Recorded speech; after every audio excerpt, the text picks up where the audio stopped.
Start करते हैं। Illustration book 14 है। Enter the following transaction in A 2 column cash book. एक तो ओपनिंग बैलेंस दे रखा है कैश का और बैंक का, तो पहले आप इसको डाल देंगे to balance brought down. Cash वाला कैश में डाल दीजिए, 12,000 दे रखा है। बैंक वाला बैंक में डाल दीजिए, 36,000 दिया हुआ है। नेक्स्ट एंट्री पे आ जाता हूँ। कैश से चेक, बैंक से कैश निकलवाया है चेक देकर 15,000, और हमने सैलरी दी है फैब मंथ की कैश में 12,500। पहले तो आप कैश निकलवाओगे, फिर आप सैलरी जो है ना वो आप कैश में दोगे। किस में दोगे? कैश में। तो पहले कैश निकालने की एंट्री क्या होती है? Cash account debit to bank contra होगी। तो पहले कॉन्ट्रा एंट्री डालेंगे, डेट हमारी दे रखी है इसमें सेकंड, टू बैंक अकाउंट यहाँ डालेंगे सी किसको शो करता है? कॉन्ट्रा को। और by cash account March second,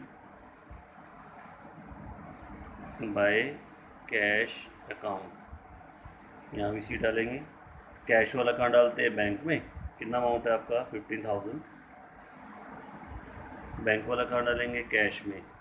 इसमें भी हम 15,000 डालेंगे। तो बैंक वाला कैश में, कैश वाला बैंक में। तो ये हमारा कैश हमारे पास आ गया, ठीक है। अब उसके बाद आपने क्या सैलरी देनी है? आपने salary, paid salary for the month of have in cash, तो बाय सैलरी यहाँ डालेंगे एंट्री। पेमेंट साइड में, बाय वाली साइड में बाय सैलरी अकाउंट कैश में दे दीजिए 12,500। ये आपका कैश में चला गया, ठीक है। समझ में आ गया एंट्री? पहले कॉन्ट्रा एंट्री बनाई, बैंक से कैश निकलवाओ, टू बैंक बाय कैश, फिर बाय सैलरी किस में दोगे? कैश में दे देना। नेक्स्ट एंट्री पे आ रहे हैं।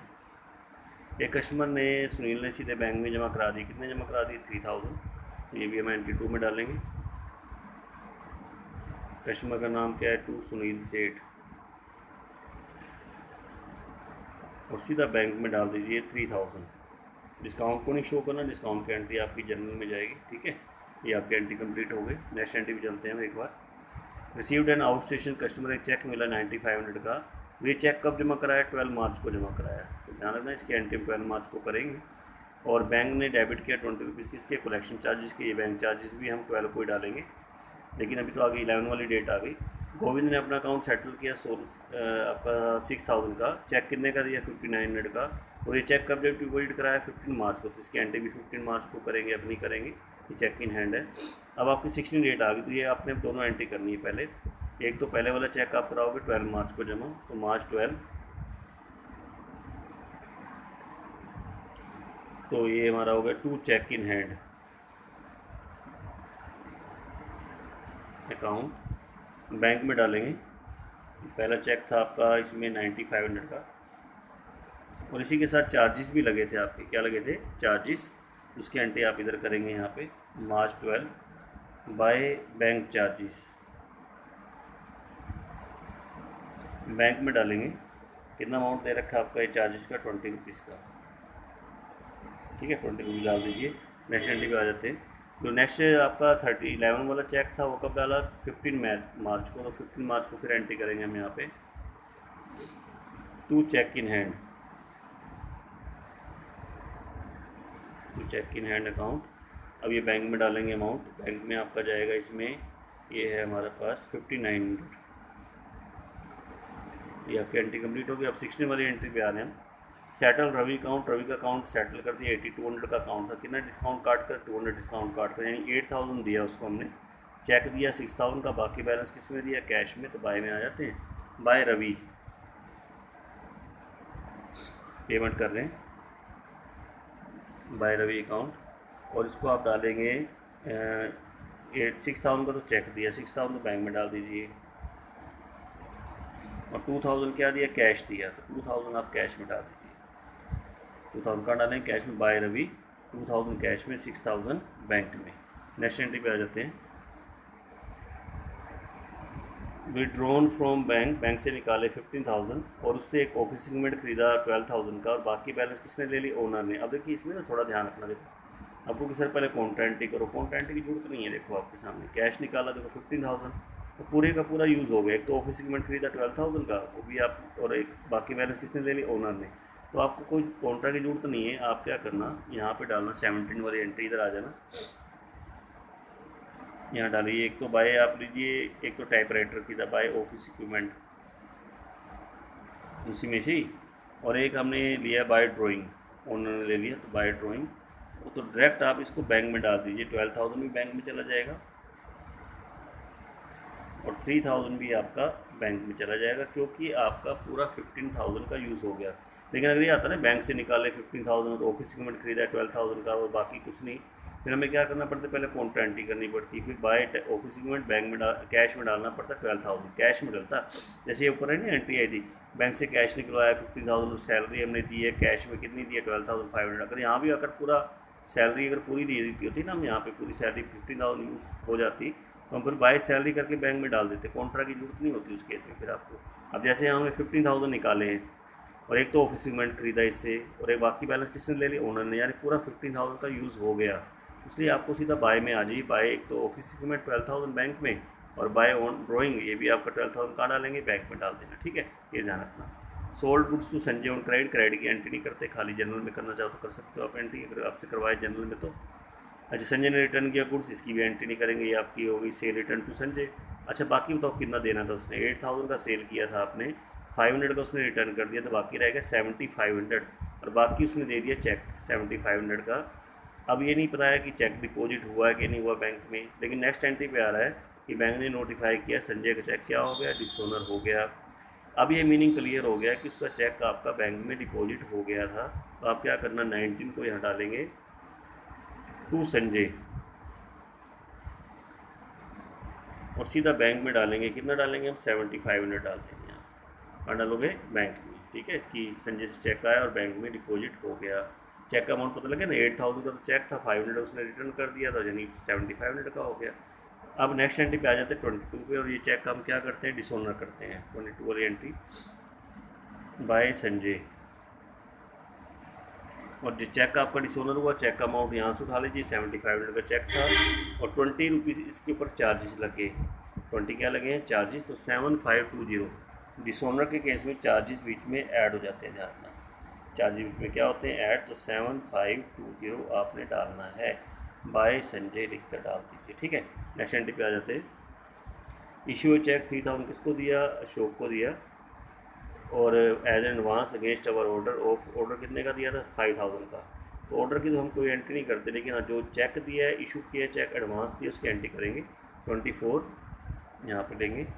और बाय अशोक करना, बाय क्या आएगा, अशोक, और अमाउंट कितने का चेक एडवांस दिया उसको, 3,000 का चेक दिया है, तो बैंक में डालेंगे 3,000, यहाँ डाल दीजिए 3,000 यहाँ पे, ठीक है, बाय अशोक, और बैंक में कितना आएगा, 3,000 डाल दीजिए। नेक्स्ट एंट्री पे आ गया, कहते हैं जो आपका चेक डिसऑनर हुआ था ना, जो संजय से, देखो पहली बात हुई तो संजय को सेल किया, इतना उसने रिटर्न कर दिया, मुझे 7,500 का उसने चेक दे दिया, चेक को मैंने बैंक में डाल दिया, बैंक ने चेक क्या कर दिया, डिसऑनर कर दिया, तो संजय का अकाउंट तो क्लियर नहीं हुआ ना, संजय से हमने लेने हैं, बल्कि अब तो 7,500 नहीं लेने, बल्कि ये आपके उसके अकाउंट में लेने हैं 7,520, ये अब आपने उससे लेने हैं। उसने क्या किया, ये अमाउंट ना जो भी था रिटर्न चेक का या बैंक चार्जेस सब किस में दे दी, कैश में दे दी, यानी रिसीव्ड है, तो यहाँ पे लेंगे फिर 25 टू संजय,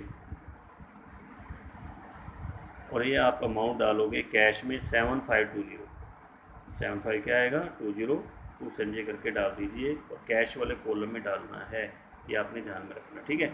नेक्स्ट एंट्री पे आ जाते हैं, गुड्स वर्थ 12,000 परचेज़ किया था श्याम सुंदर से, कभी हमने 15 इंस्टॉलमेंट के अंदर, और उसकी पेमेंट आज ही कर दी चेक के द्वारा, कितना डिस्काउंट काट कर, 5% डिस्काउंट काट कर पेमेंट कर रहे हैं, तो बाय करना, श्याम सुंदर करना, क्योंकि परचेज़ हमने पहले कर रखा था, ये पेमेंट हम उसकी आज कर रहे हैं, तुरंत कर रहे हैं, और डिस्काउंट हमें मिल रहा है, तो 26 बाय श्याम सुंदर। तो अब क्या करेंगे, 12,000 का 5% काटेंगे, यानी 600 कटेगा, 11,400 चेक दिए, तो बैंक में डालेंगे 11,400, यहाँ डालें बाय श्याम सुंदर। नेक्स्ट एंट्री पे आ जाते हैं, paid to Manohar 8,000 by cheque, तो बाय मनोहर आ जाएगा,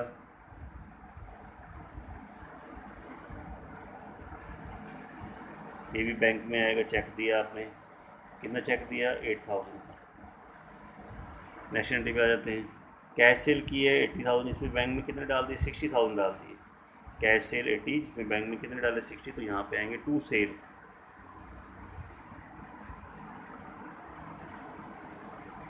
तो 60/20 तो आप डाल दो कैश में,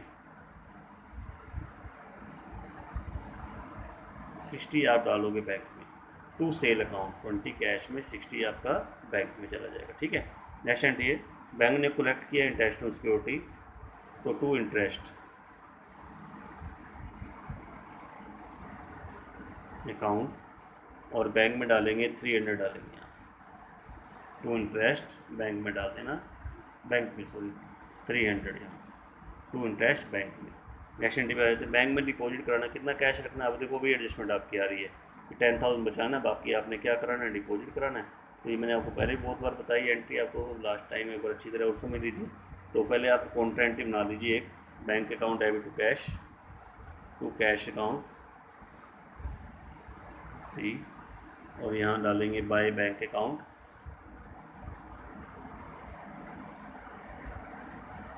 सी डाल दीजिए। सी किसको शो करता है, कॉन्ट्रा को।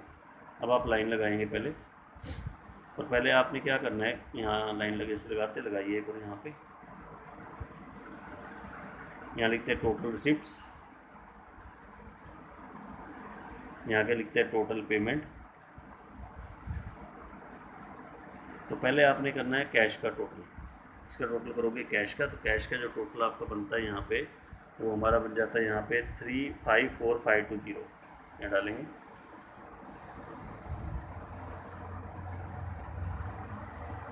और बनाएंगे क्वेश्चन को